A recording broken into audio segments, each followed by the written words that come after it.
Pour ne rien manquer, abonnez-vous maintenant.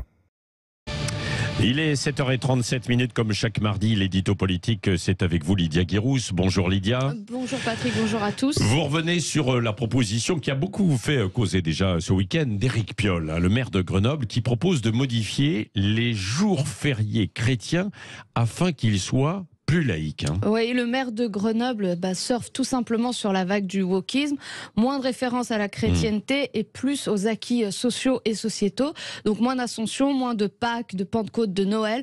À la place, Éric Piolle propose des jours historiques qui feront référence soit à l'abolition de l'esclavage ou l'acquisition des droits des LGBT par exemple. Bon, et qu'en pensez-vous? Pour vous, il y a quelque chose de l'ordre de la cancel culture, c'est ça? Oui, ce que propose Éric Piolle, ce n'est rien d'autre, disons-le très franchement, qu'une nouvelle tentative d'effacement des racines chrétiennes de la France. Pourtant, en France, il y a près de 42 000 clochers dans les villes et villages de notre pays. Et ça a quand même du sens. Ça témoigne de l'histoire du pays et de son enracinement dans cette chrétienté. En réduisant petit à petit les jours fériés et leurs références religieuses en France, Éric Piolle veut nous emmener vers le déracinement du pays.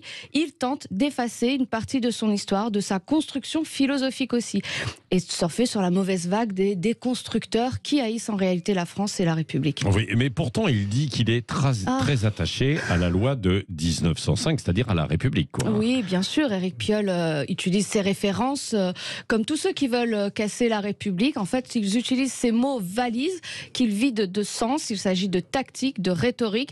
Il tente ainsi de désamorcer les attaques et discréditer ceux qui vont démontrer le caractère sournois de ce coup de com'. Et puis, il y a quelque chose d'indécent chez Éric Piolle lorsqu'il se réfère à la République et à la laïcité, car rappelez-vous, il n'a jamais hésité à défendre les ennemis de la République, de la laïcité et des droits des femmes, lorsque, notamment, ces associations pro-Burkini faisaient des sittings devant les piscines municipales de Grenoble. D'ailleurs, on prend les paris, Patrick, au mois de juillet, nous parlons certainement d'Éric Piolle et d'une énième polémique sur le Burkini, et en décembre, de sapins, j'imagine, contre Noël, et puis de sapins bio avec du bois recyclé. Derrière Piolle et ses coups de com', il y a les mots dont souffrent les élus écolos et qui les rendent inaudibles aujourd'hui. C'est la déconnexion arrogante et le dogmatisme heureux. Le RN ne remerciera jamais son nouvel agent recruteur qu'est Éric Piolle. Chapeau l'artiste. Oui, merci Lydia.